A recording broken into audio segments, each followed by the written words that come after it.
Hey guys, it's Cody, and I'm back with episode 2 of my series on talking mental health. Um, Today, I want to discuss some things that's very important when dealing with mental illness. Not everyone that has it understands it. Not everyone that, especially younger kids, and teens, not everyone understands the severity of what's going on. I don't know if mental illness is spread, how it's spread nowadays. I mean, it seems like everyone has anxiety or depression or some type of sadness, some type of weight that's on their back that they feel, and that they feel like they can't go on. This is very common. I mean, I have talked to many people, and that's what they have said. They're out of their own mouth. So anyway, today, like I said, we want to talk about being bipolar. So being bipolar is basically you have manic episodes, and when you have these manic episodes, you can either be really really happy or really really sad. So those are called that's mania. That's being manic. So when you're manic, that is like you're super happy, super happy. Nothing can bring you down. And then the next minute you could be super depressed. I mean, like it's called being manic depressive, and that is a serious deal too. So basically, a breakdown of bipolar disorder is, just in case you're out there, you may have these symptoms. You may feel this stuff going on and not know what you're going through, or not know even what it is. Maybe one day, maybe Monday, you're feeling super happy and you're ready to just take on the world, and then midday you're super low and you're super depressed, and you're like, why am I changing like this? What is causing me to feel this way? I mean, irritability, sadness, happiness. It's crazy to feel that way, and nobody wants. I mean, nobody wants to feel that way. Right. Nobody wants to feel that way. So there's two types of bipolar disorder. There's bipolar 1 and bipolar 2. Bipolar 1 disorder involves a period of severe mood episodes, from mania to depression, like I said earlier. And then bipolar 2 disorder is a milder form of mood elevation. So it's the same type of deal, it's just on a lighter scale. Like you may not go from extreme to extreme. You may be on Tuesday, Wednesday, Thursday. You may feel, sort of depressed, but basically manageable. It's manageable. You can manage your symptoms. You can manage what's going on with you. Your moods, and you can manage that type of deal. So yeah, that's a little bit about that. How it affects me is I was diagnosed with bipolar disorder. So whenever I went to therapy 3 years ago, and I was diagnosed with frequent. It was bipolar disorder. That's all it was to it. It's very hard to deal with. It's very very tough. It's very tough. I really recommend being medicated. If you can get medicine, find the right doctor to give you medicine, because not every doctor will treat you the same. You won't really know if it's going to help you. If you get on medicine, you're not really going to know if it's going to help super fast. It takes up to 4 weeks, a month, to figure out if you're really okay and this is really helping you. After 4 to 6 weeks, I really recommend, changing it up if it's not working, consulting your doctor, finding out what exactly you can do to elevate your mood, because it's hard to take on life. It's hard to work. It's hard to have a job. It's hard to do anything. I mean, it's hard to enjoy family events. It's hard to do anything when you're constantly having to worry about when your mood shifts and when your mood's going to change. Therapy is also good. You need to have somebody on a higher scale, somebody that can help you diagnose what you got. So I would recommend, going to therapy. Check with your mom or your dad, or if you're old enough, check your insurance card. See who's in your network, because insurance companies, being any kind of mental disorder is considered disability. So you if it's considered a disability through the government, then if it's actually considered that, which it is, then you can definitely get care for that, and the insurance should cover it. So going forward, we do know that. So let's go over. I want to go over a couple more things here. I think I want to go over some more symptoms that you have that you may or may not be feeling when you're going through bipolar disorder. Now these are on a range. This is a higher or lower scale. During manic episodes and someone with bipolar, elevated mood can manifest itself as high or as irritability. So abnormal behavior during manic episodes could be, so you may have one idea about something, and then you may fly to the next idea about something. You may want to, go outside, you think it's a great idea, and then shut it down because you don't want to do that. Different ideas could rapidly changing your ideas. So increased energy could be one. So if you're normally like on your normal good days, you may not be as energetic. That's just how it is. And then some days you may be super energetic. Well, you may want to watch out. And a decreased need for sleep. So if you find yourself up many hours of the night, late night, maybe early morning, then you could possibly have that too. And for you men and women out there, hypersexuality is one. I have researched that. Don't want to get into that much, but it basically, in a nutshell, means that you would want to do it with anyone. Not necessarily you feel feelings, which you should always, when you're dealing with sex, you're doing stuff, you should always want to have feelings for the other person. And substance abuse. That's another big one. You could drive yourself to drinking. So if you notice any of these symptoms out there, guys, you should really consult your doctor. Maybe he'll help you find a therapist that could help you. Getting medicated is the first step. Actually, you want to know what? Telling yourself that you have a problem, saying it out loud. I think I may be bipolar. I think I may have this problem. Telling yourself that is always the first step to getting help. So yeah, that's just a rough overview of the symptoms of bipolar disorder. Now, according to the National Institute of Mental Health, there's signs and symptoms of bipolar disorder. There is so we've discussed a little about that, but according to the NIMH, or the NIH, other words, treatment it's very treatable. It's a very treatable problem. Now, I'm not saying that it'll be treatable in a day, maybe not even a month. Now, the way to treat that is CBT. Now, CBT is a form of thinking. It's a method of thinking. It's like being mindful. So if you're feeling this way, you could step out of yourself, kind of step out of the way and be like, hey, this is just bipolar disorder. I got this. I too can be okay. It's just practicing that. Practicing mindfulness can actually help in many ways other than one.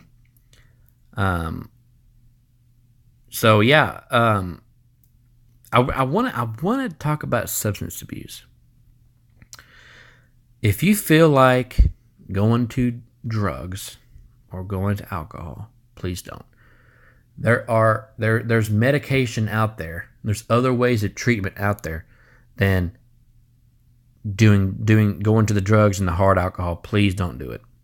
It's just you end up in rehab and in jail, and especially if you're young and you're listening to this podcast, this episode, and you're subscribed to my channel. Don't do it. Just don't do it. Just don't do it. So yeah, so I want to talk a little bit more about medications. Medications. So let's say you go to the therapist, you talk with them. One treatment he may want to try with you is a mood stabilizer. So a mood stabilizer, basically, it's what it means. What in the title. It's a mood stabilizer. It's a pill that you take, sometimes twice a day, maybe once a day. It all depends on the medication type, and that should elevate your moods and make you more of a normal state of being. Now, antidepressants can work, but antidepressants really shouldn't be used, I don't think, just because I was on Zoloft for a little while, and the Zoloft just didn't do anything for me as far as being having BP, bipolar disorder. The end all be all, and what I really recommend you do, if you think you have bipolar disorder and you're thinking about suicide, please do not do that. Call the suicide hotline. Talk to your mom. Send me an email. Please send me an email. I'm going to go over my email and stuff at the end of the podcast, at the end of this episode. I'll go over my email. I'll tell you what it is. Please email me. Save yourself the heartache and the trouble that I had to go through. So back to the treatment. Psychotherapy is a big one. It's also known as talk therapy. And that's what I said earlier about being mindful. Being mindful, also talk therapy, psychotherapy, it's all the same. Cognitive behavioral therapy is what I mentioned earlier when I said CBT. Psychoeducation, getting yourself educated. Now, I don't mean go on Google and Google your symptoms, because that's not going to work. Google does not work. You have to do your own research, but please don't use WebMD. The NIH is good. That's a good website to study up on if you think you may be bipolar. So another one that I think would work, but it really depends on you, is sleep medications. So you may be sleeping too much, you may be sleeping too less, and that also is it also could be part of depression. It all ties into one. So another way of treatment, and I think this would be the best, that's without being medicated or actually consulting someone else, is keeping what's called a life chart. So chart your moods. So Monday comes up. Let's say that you wake up and you're feeling decent. Log that. Let's say 5 minutes later, you're irritable. Nothing's really happened to you. Nothing's, really going on, but you feel really irritable. Irritable means like you're frustrated easy. Things get to you really quickly. You go from one extreme to the other. Just like a wound up, basically like a wound up toy, like a tip top toy, like you just raring to go. And then, Monday, Tuesday, Wednesday, Thursday, Friday, Saturday, Sunday, keep a log. Make sure you log it. That way you can go back. And if you ever were to get psychotherapy or therapy at all, you'll be able to then get the help that you need. So I want to talk a little bit more about the suicide prevention hotline. That is 1-800-273-TALK or 800-273-8255. Now, they're available 24 hours a day, 7 days a week. If bipolar becomes too much for you and you really thinking about suicide, please just don't do it. Consult your mom, dad, brother, sister, uncle, cousins, aunts, uncles. If you're thinking about harming yourself or thinking about suicide, like I said, tell someone right away. Call a licensed medical professional, your family physician, or go to the nearest ER, emergency room.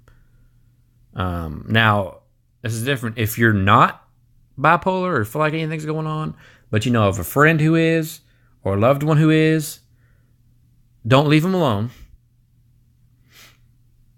Remove all access to firearms or anything that could hurt them, and get them to the nearest hospital so they can then help you in return. The hospital can, Now, if you're on the fence, you think you may be bipolar, but you're not 100% sure, there's always a clinical trial you could do. You can go to the hospital, or contact your doctor, a licensed medical professional. They'd be able to set you up with what we call, like I said, a clinical trial. And what they do is they'll basically set you up with a way to test to see if you are, in fact, bipolar. Now we will cut to a quick advertisement. Basically, this advertisement will go over how to email me, what to do, and what to do, and how to email me. Different platforms that I can text and get to talk to you all. Either you're my fans, you're a subscriber, maybe you're my family listening to this. Anything, any way I can help you, because like I said, I've been dealing with mental illness my whole life. When I was a kid, I really didn't know if it was bipolar or not. But now that I'm older, 100%, yes, I know I do have that.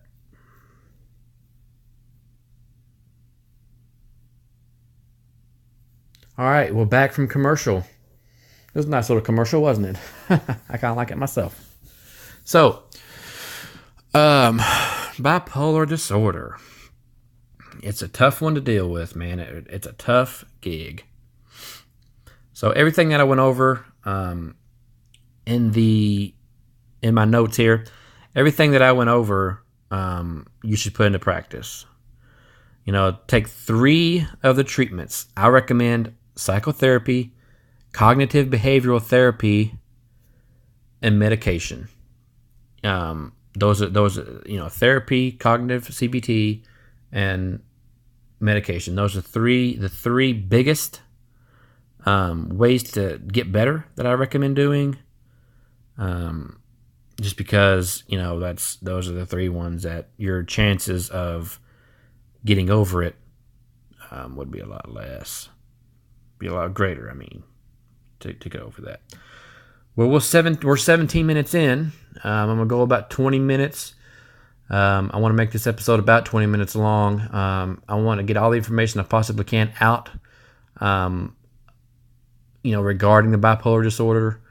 When you're feeling low and you're just feeling out of it, and you're feeling the heavy weight on your shoulders and in your chest, please seek help. Please don't just like drinking and driving. Don't do it. Don't drive without a seatbelt. You wouldn't do that.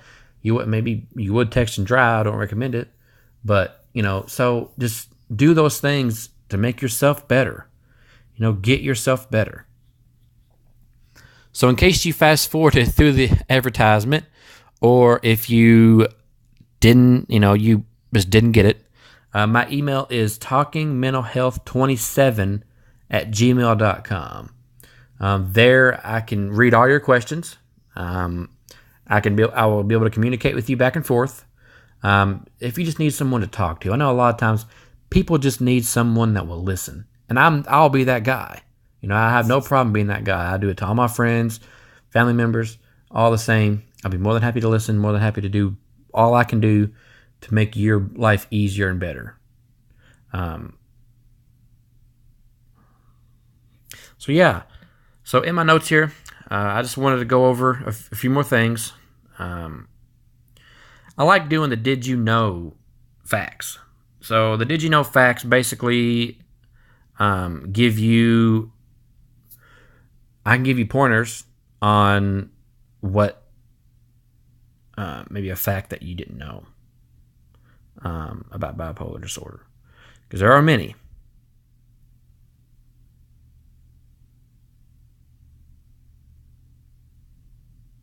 So 100%, did you know that bipolar disorder is 100%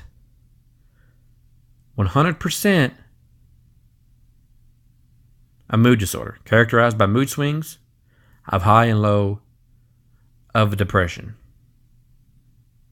And did you know that there also is a bipolar diet?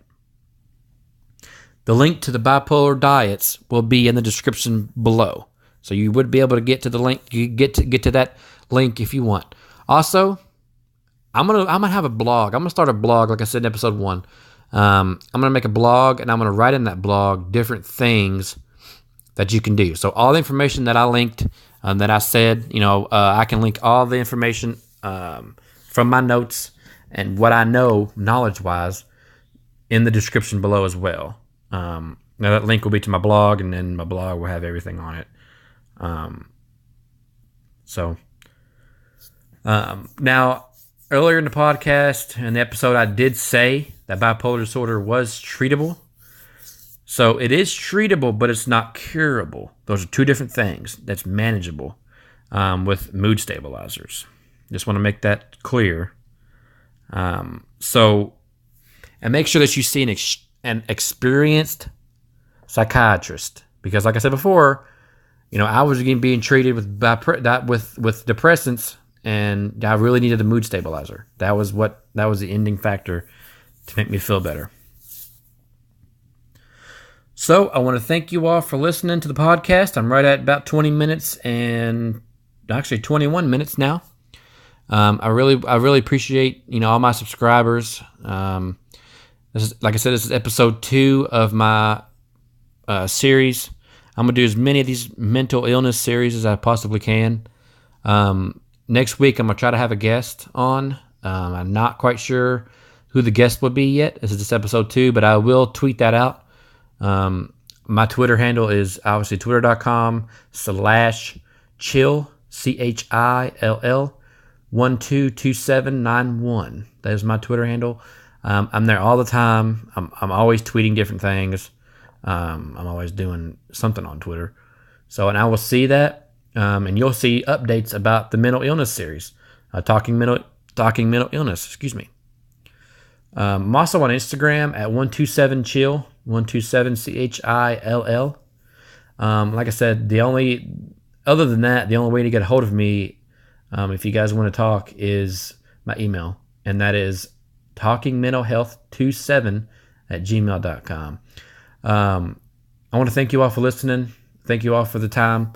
Whether if you're in the car driving, or you're actually listening to this at the office, chilling at home, using your Google Home, Alexa, whatever you're using to access my podcast, I really appreciate it. This is episode 2 of Bipolar Disorder. You all have a great evening, afternoon, day, night, whatever you are, wherever you're located at. And I will catch you in episode 3. And I'm out.